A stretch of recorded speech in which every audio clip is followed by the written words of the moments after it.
Well, President Trump speaking out about his warning to ousted FBI Director Comey on leaks. Those comments during an interview with Judge Jeanine set to air tomorrow night, 9 o'clock Eastern, on Fox News Channel.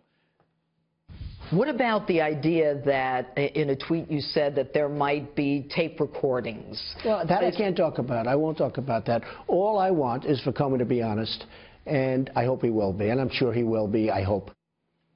Well, joining me now, the executive editor for the Weekly Standard and Fox News contributor Fred Barnes, and partner at Maslansky and Partners, Lee Carter.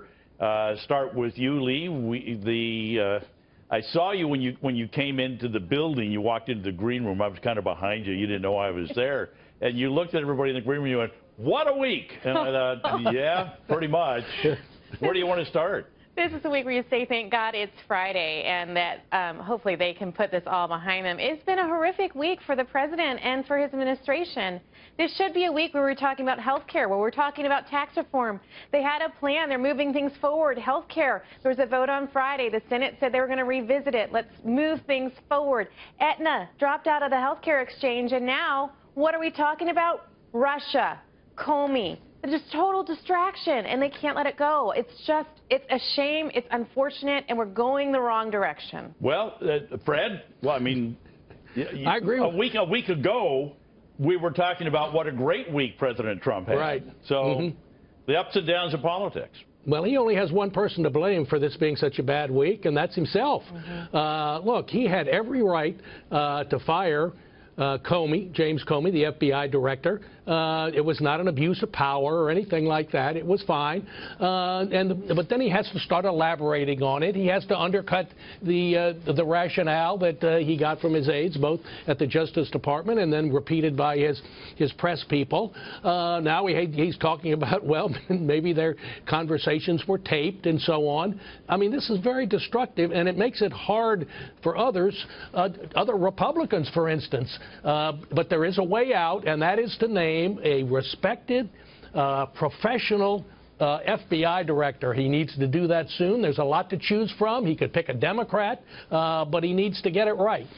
Yeah, he needs to do it. I would think, Lee, he would also need to do it.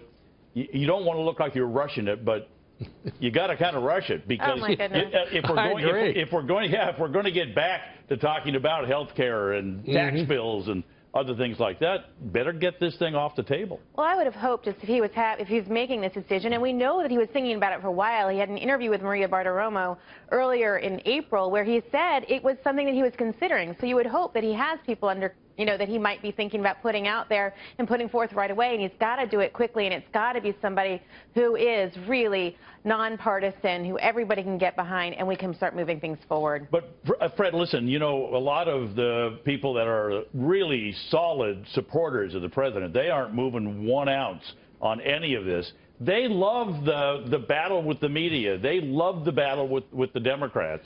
Yeah, so, Tom, they are not a majority in America. No. There are plenty of them. He does have a base. They're loyal, but there are not enough of them to reelect him, and there are not enough of them to keep Democrats from doing very well in the midterm elections next year.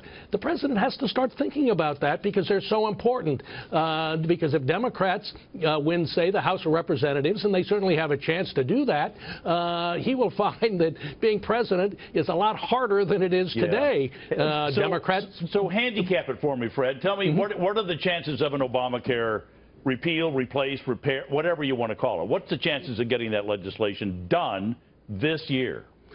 Well, they're not quite as good as they were last week, but I think they're still good. But Republicans are going to have to realize that they may not get exactly what they want. The conservatives in the House are going to have to accept some things that not liberals, but moderates in the Senate are going to insist on, and because the choice is going to come down, if this is successful, it's going to come down to a choice between a replacement for Obamacare or keeping Obamacare itself.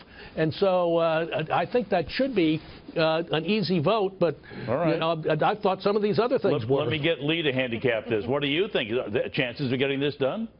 Look, I think there's chances, but I totally agree that there's going to be some compromises along the way. But they've already demonstrated that they can make compromises. You saw that with some of the budget things that have gone through. So I think Definitely, it's possible that it's going to go through. I think we're going to have a tough road ahead because we're talking about all the wrong things. What we need to be doing is selling the plan that's in front of us, not having conversations about tweets and other things that are big distractions from the agenda.